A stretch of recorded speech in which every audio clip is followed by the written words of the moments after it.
Imagine a city, built right in the middle of a lake, with enormous temples reaching toward the sky. 60,000 people shopping in its market every single day. And at night, so bright that the fires burning in the city can be seen from miles away. If someone told you this, would you believe them? You would probably laugh it off. A beautiful story, you would say. But you are a Maya, from the Yucatan, from the south of Mexico. You have your own pyramids, your own temples. You have seen great cities. But this place was different. You walked for weeks, and you reached the top of that final hill. You looked down. Only one thought crossed your mind. Everything they told me was not enough. Find a comfortable position. You may close your eyes. This is a sleep documentary. It is not a problem if you fall asleep while listening. On the contrary, that is exactly the purpose of this narration. Now, let us descend into that city together. An evening in the year 1450, Tenochtitlan, capital of the Aztec Empire, the center of the world. The hill is not tall, but it is tall enough. When you reach the top, you feel the wind first. The valley wind, cold and clean, so different from the road dust and sweat you have been breathing for weeks. Then you see the lake, Lake Texcoco, large, so large that the far shore disappears into haze. In the falling light, its surface is orange and red and gold. Still, mirror flat, reflecting the sky above it with perfect, undisturbed accuracy. And in the middle of the lake, the city, built on islands, rising from the water, as if the lake itself had given birth to it, belonging not to the ground but to the water. What you feel when you first see it is difficult to describe. Astonishment? Yes, but something deeper than that. The awareness of your own smallness. You came from a small village in the Yucatan. Your home was stone and mud plaster. Perhaps 500 people lived in your village. In this city, it is said, 200,000 people live. 200,000. Your mind reaches for this number and cannot hold it. In its time, Tenochtitlan is among the largest cities in the world. Larger than London. Larger than Paris. Larger than Seville, the greatest city in Spain. The most advanced cities of Europe look small beside this. But you do not know Europe. You only know the Yucatan. And the largest city in the Yucatan looks like a village beside what stands in this lake. The old man beside you, who has seen this city before, looks at you and smiles. The first sight stops everyone, he says. You never get used to it. No one ever gets used to it. You nod, but you cannot speak, because the city is still there in front of you, and every time you look you see something new. 3 great roads lead into the city, causeways built over the water, each one wide enough for dozens of men to walk side by side. These causeways are not just roads. At intervals along each one, there are bridges, bridges that can be raised. If the city is attacked, the bridges come up, and the city becomes an island fortress, surrounded by water on every side. A natural defense, designed into the city from the beginning. On the causeways, people move like a current. From this distance, they look like ants. But they are not ants. They are people. Each one a life. Each one a story. Each one a part of this city. The sun touches the horizon. And at that moment, from the heart of the city, from the top of a temple, a great fire blazes. Then another. Fires lit to greet the night. And the city, in the last light of the sun, looks as if it is burning from within. You step onto the causeway. The causeway is wide. 10 men could walk side by side without crowding. People come toward you from the city, heading home at the end of the day. Their faces carry familiar expressions: tiredness, purpose, the ordinary exhaustion of an ordinary evening. But none of this is ordinary to you. You look at the edges of the causeway. Small platforms extend out over the water. People sit on them, feet dangling above the surface, talking. Children climb up to the platforms and jump into the water below.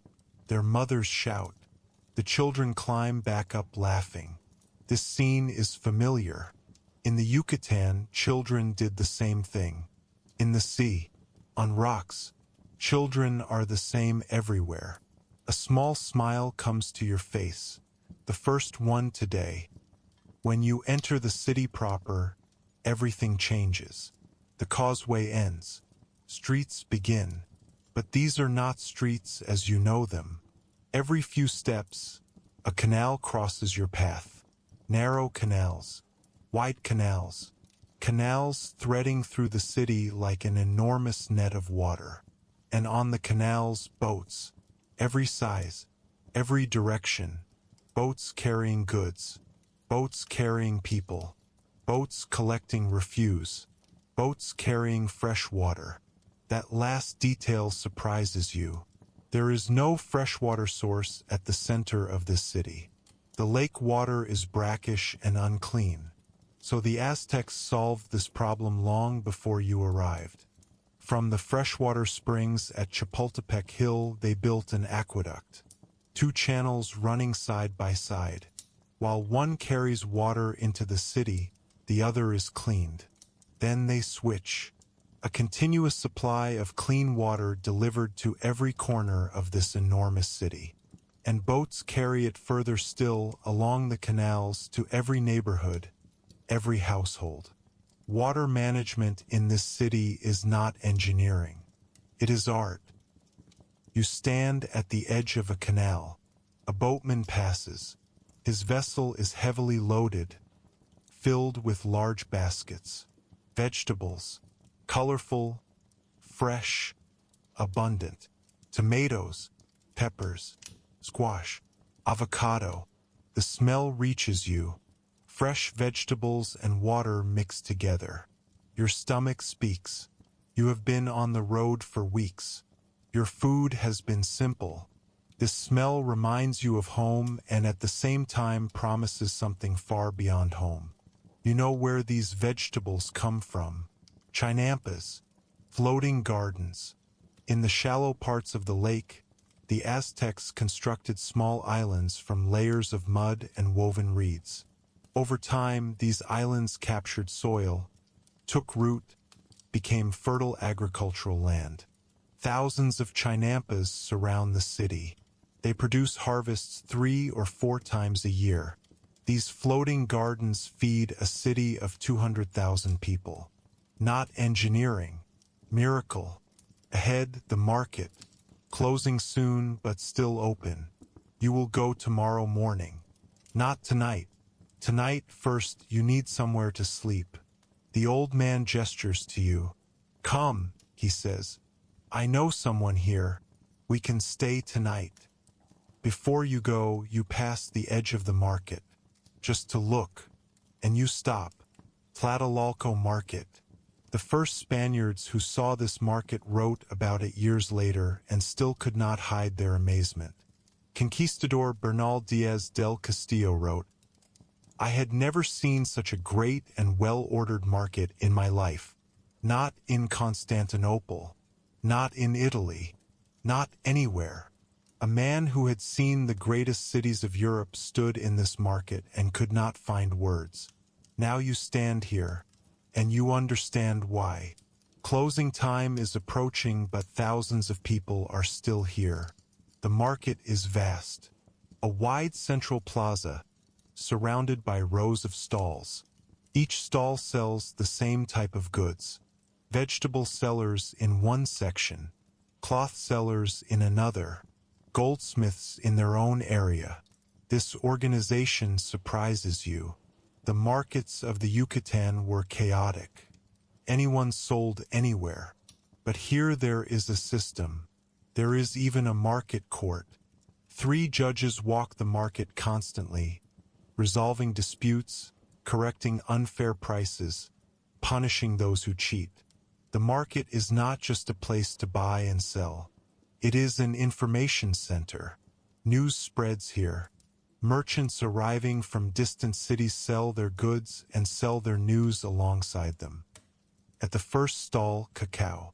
Chocolate seeds, piled high, deep brown, sharply fragrant. Cacao is money here. Real money. 1 cacao seed buys 1 tomato. 3 buy 1 avocado. 30 buy a small turkey. 800 buy a good set of clothing. 8,000 buy a slave. Money grows on trees. Literally. But here is the interesting part. Not everyone can drink cacao. Using it as currency is one thing. Drinking it is entirely another.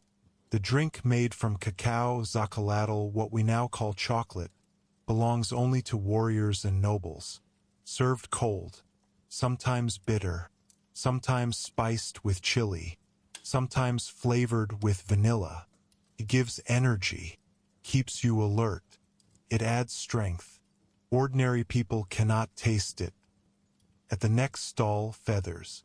Quetzal feathers. Brilliant green, almost luminous. Shifting color in the light. These are extremely valuable. Only high-ranking people can use them. On clothing, on headdresses, on the decoration of shields. Featherwork here is a separate art form. There are craftsmen called amantica. They weave feathers together so finely, so precisely, that from a distance the result looks like mosaic. You stop at one stall. Something on it you do not recognize. Green, rough-skinned.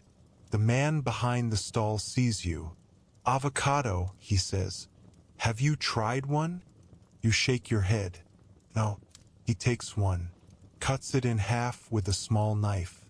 Inside, yellow-green, creamy. He cuts a small piece and holds it out to you. You hesitate, then taste it. It melts in your mouth. Soft, rich, unlike anything you have ever tasted. The man smiles. Yes, he says. Everyone does that the first time. The old man's acquaintance lives in a small house right at the edge of a canal. The house is simple. Stone walls, plastered, painted red. 1 room inside, but clean, orderly. Aztec houses are generally like this.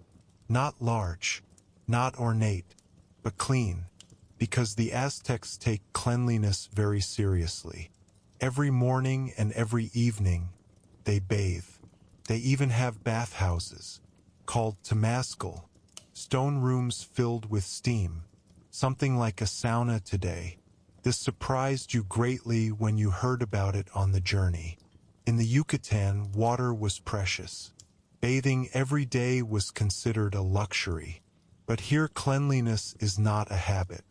It is an obligation, almost sacred. The Aztecs even clean their teeth with plant roots mixed with charcoal paste. And they care for their hair. They oil it, comb it, shape it. Appearance matters here. It shows who you are, which class you belong to, what work you do. Clothing too. The Aztecs have clothing laws. Who can wear what is determined.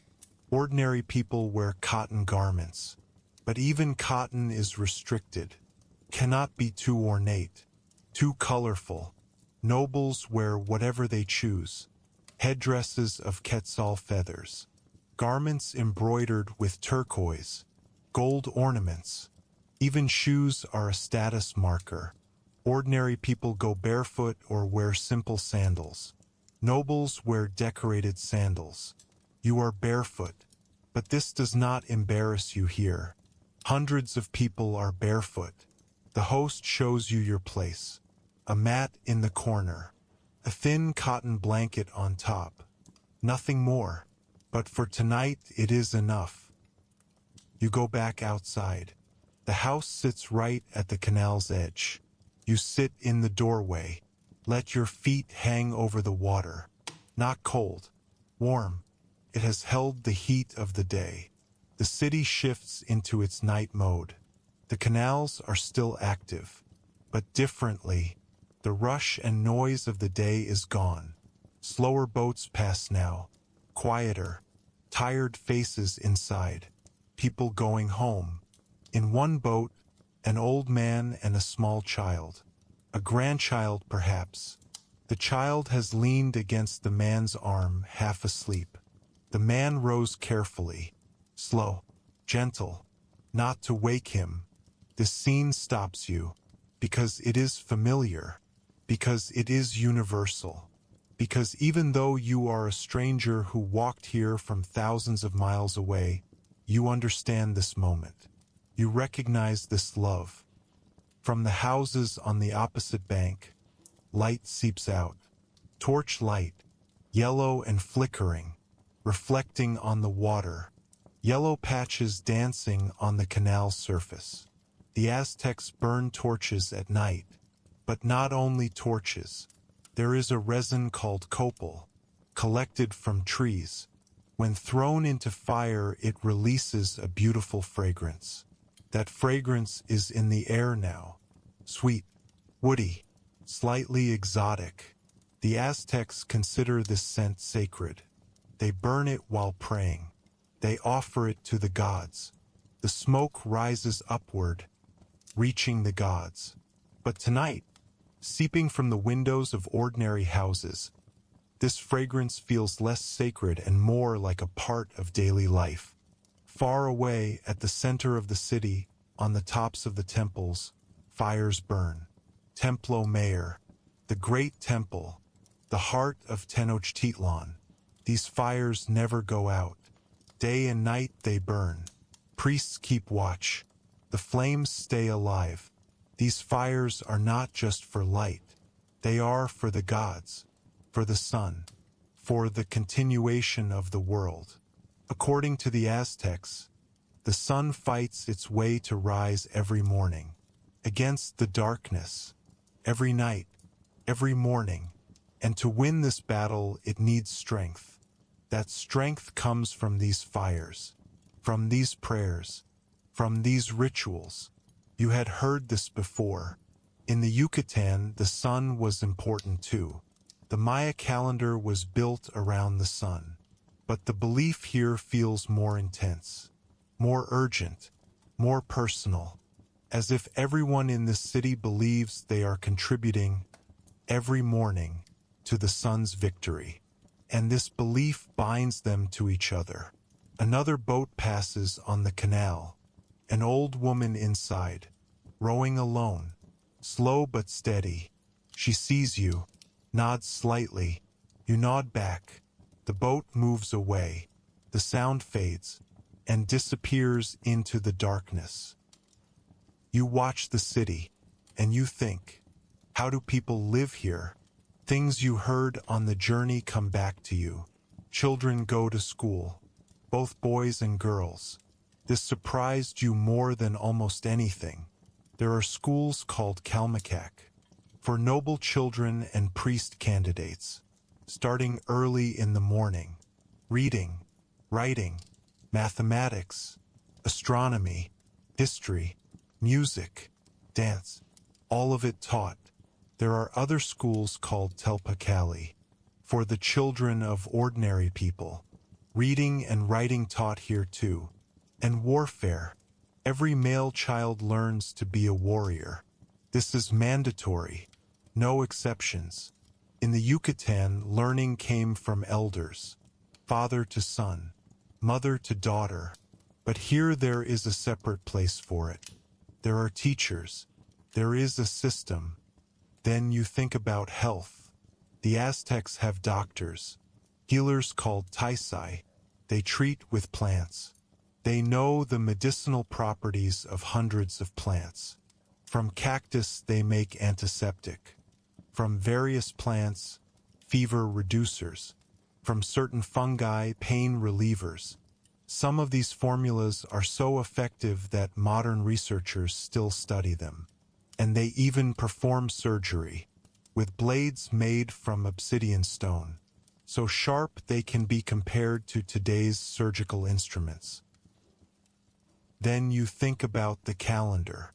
The Aztecs have two calendars, running at the same time.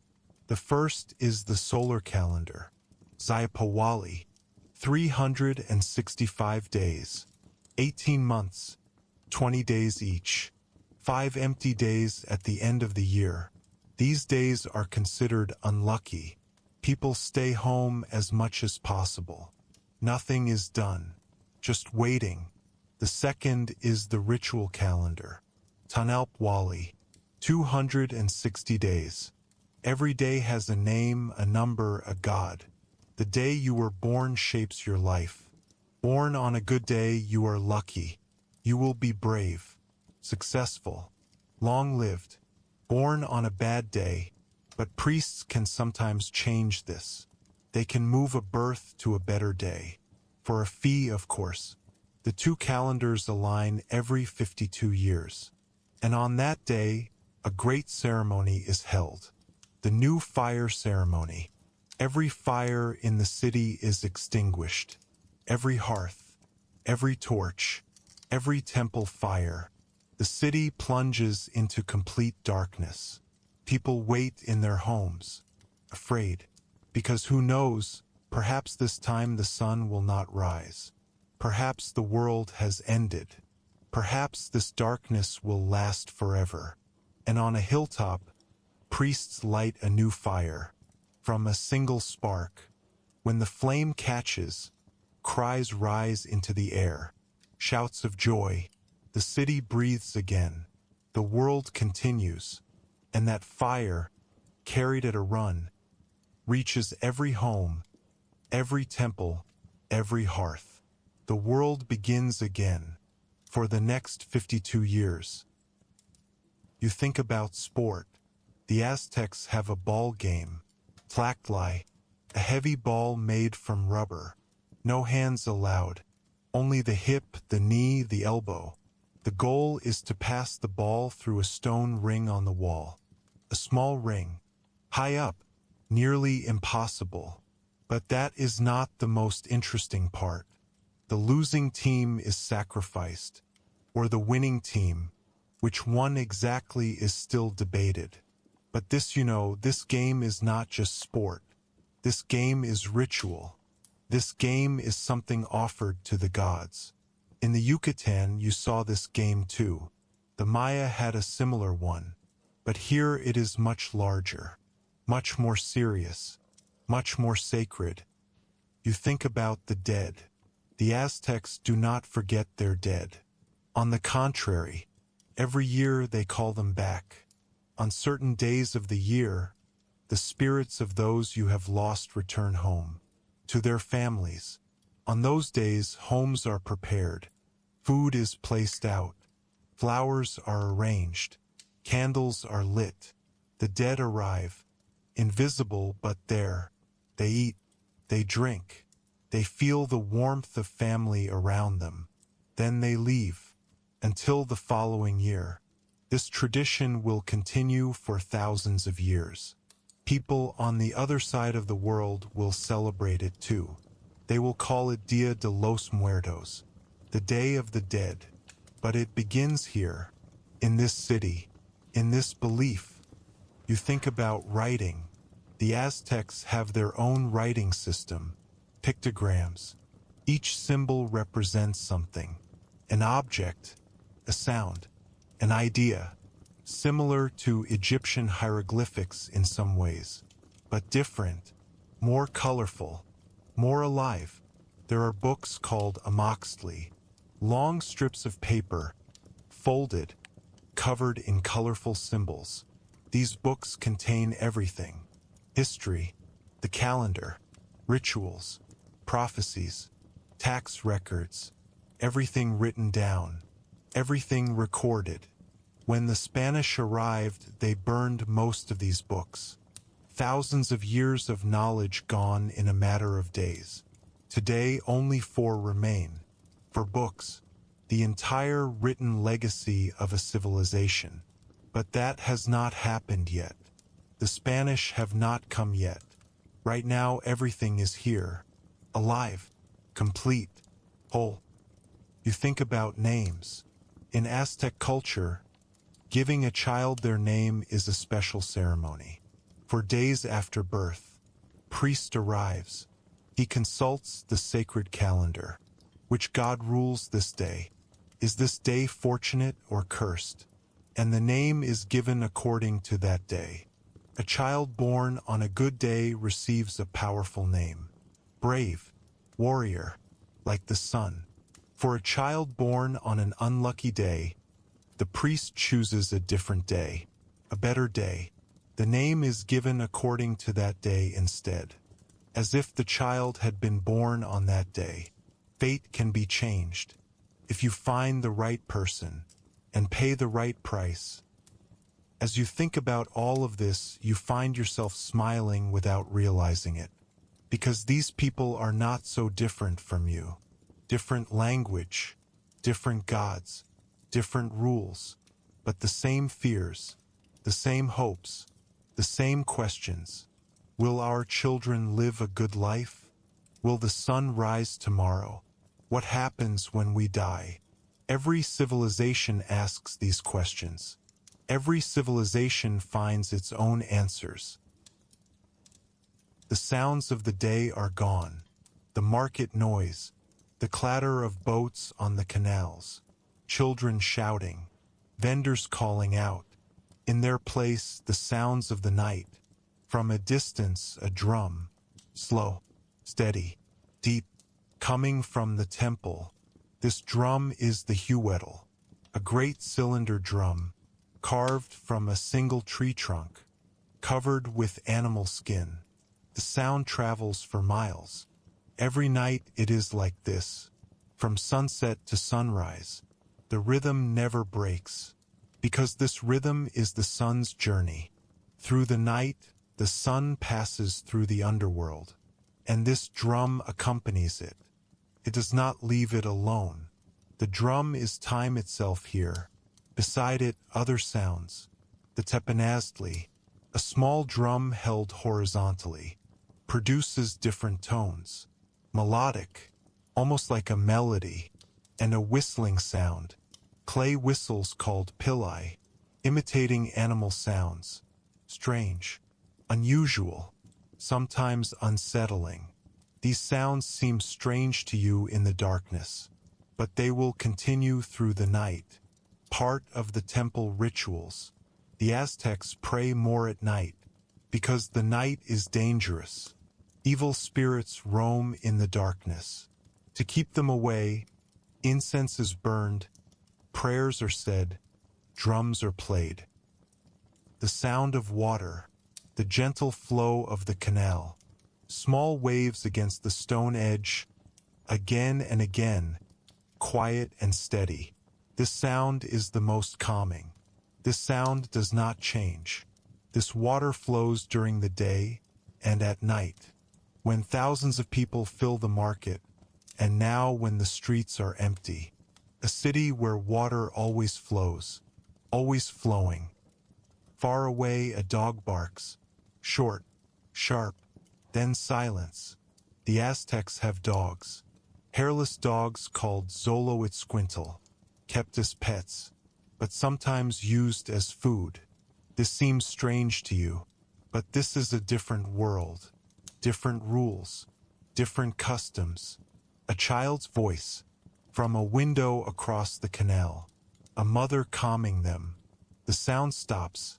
The city begins to sleep, but not completely. The temple fires still burn. Priests on watch still awake. Canal guards still moving through the water. The canal guards are interesting. They patrol the canals by boat at night, both for security and to keep the canals clean. Throwing refuse is forbidden. Dumping waste into the canals is forbidden. Those who do are punished. Cleanliness here is not a personal choice. It is a social obligation. Great cities never fully sleep, but most do sleep. 200,000 people, each in their own home, each in their own dreams. You go inside. The host and the old man are already asleep. You are tired too, but a different kind of tired. Not the tiredness of weeks of walking, the tiredness of seeing, of hearing, of feeling. Today you saw so much, heard so much, tasted so much. The mind grows tired too, as much as the body, sometimes more. You lie down on the mat. You pull the cotton blanket over you. The Aztecs sleep on mats, called pet-8, woven from thin reeds or palm leaves. It looks hard, but it is not. It breathes. It does not hold heat, but it does not hold cold either. It is simply there, on the ground, beneath your body. No pillow, or an arm used as one, or a small roll of cloth. This makes you think. The largest city in the world, 200,000 people, enormous temples, a perfect water system, mandatory education, a market court, and these people sleep on mats. Luxury and simplicity together, greatness and modesty side by side. Perhaps sleep is equal for everyone. The great high priest living in the temple and you, living beside this canal, do the same thing. Lie down, close their eyes, sleep. The ceiling is low, made of stone. Sounds come from outside. The water of the canal, the distant rhythm of the drum, the wind, the sweet smell of copal. These sounds do not disturb you. On the contrary, tonight, in this city, sleeping inside these sounds feels like being part of something. One person among 200,000. A small cell in an enormous city. And this, strangely, does not make you feel alone. For weeks you slept alone on the road, in the open air, under the stars, with only the old man beside you. But tonight there are walls, and beyond the walls people, sleeping, breathing, dreaming people, and perhaps their dreams look something like yours. What will tomorrow bring? How will the children grow? Will the harvest be good? Will the sun rise tomorrow? Different questions, but the same worry, the same hope. You close your eyes. Sleep comes, slowly, mixing with the sound of the canal, synchronizing with the rhythm of the drum. The Aztecs place great importance on dreams. Dreams carry messages from the gods, from ancestors, from the future. There are dream interpreters called Tonalpuk. In the morning, you tell them what you dreamed. They explain. What does this dream mean? What should you do tomorrow? Which god should you pray to? Which step should you take? Dreaming here is not a solitary experience. It is something communal, something shared. What will you dream? Your mind processes the day, the city rising above the lake, the moment you stepped onto the causeway, the boats on the canals, the colors of the market, the moment you tasted avocado for the first time, the flames rising from the temple top, the old woman rowing on the canal, the man carrying his grandchild. These pass through you, slowly, like objects floating on dark water. Then they go, one by one, and in their place other things come, the shapes of dreams, vague, colorful, meaningless and meaningful at the same time. Sleep deepens. Outside, the drum is still playing. It will continue for hours, until dawn, until the sun wins its battle. A boat passes on the canal. The night guard. You hear the sound of it, the oar touching the water. Slow, steady, moving away. Then that too disappears. Dawn breaks. The sky first gray, then purple, then pink. and the sun, from behind the mountains, slowly rises. The drum changes, faster, stronger, greeting the dawn.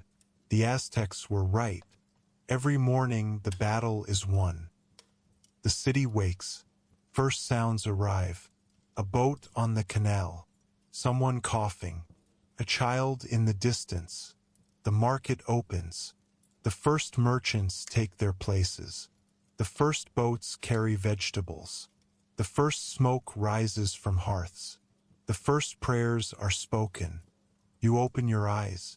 The ceiling is still the same. Stone. Low. Unfamiliar. But this morning something is different.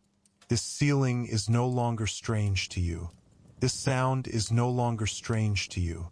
This city is still large, still incomprehensible, still beyond you. But you spent a night inside it. You heard the sound of its canals. You slept to the rhythm of its drum. You closed your eyes under the same sky as 200,000 people. And this morning you feel like a part of this city. A small part, a temporary part, but a part. Today you will walk through the market. You will wander around the temple. You will cross the canals. You will explore the city. But first, for one more moment, you stay on this mat. In this silence. In the first light of this new morning. Because this moment too is precious. This moment of this city. The last silence before waking. The last breath before the day begins. Now let us return. You are lying in a comfortable bed. In a safe room. Tenochtitlan is gone.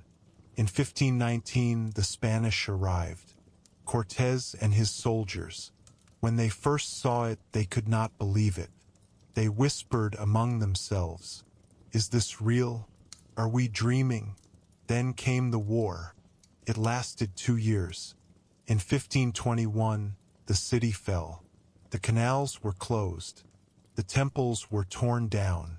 A new city was built on top. That new city is today Mexico City, one of the most populated cities in the world. Still in the same place, still in the same lake basin. But the lake is gone now. The canals are gone. The temples are gone. Only underground, in the excavations of archaeologists, from time to time, the stones of Tenochtitlan emerge. A temple wall, a sculpture, cacao seed, a piece of reed mat. Even thousands of years later, this city still speaks. The Aztecs gave us tomatoes, chocolate, avocado, corn, vanilla, chili, squash. Half of the world's cuisine came from the stalls of that market. And now you know this. Now you can sleep. Let the sounds of Tenochtitlan drift slowly from your mind. The water of the canals, the rhythm of the drum that played through the night, the colors and smells of the market, the fires on the temple tops, and on that canal, in the darkness of the night, the old woman rowing slowly. Let all of it settle into the quiet back rooms of your memory, a place you can return to whenever you need it. When you wake tomorrow, the sun will rise. The same sun the Aztecs believed fought its way to victory every single morning. And perhaps, just for a moment, you will feel what they felt. The sun has risen. The world continues. That is enough. Good night. Sleep peacefully. The drum of Tenochtitlan is now only a memory. But that memory is the voice of one of the greatest civilizations humanity has ever known.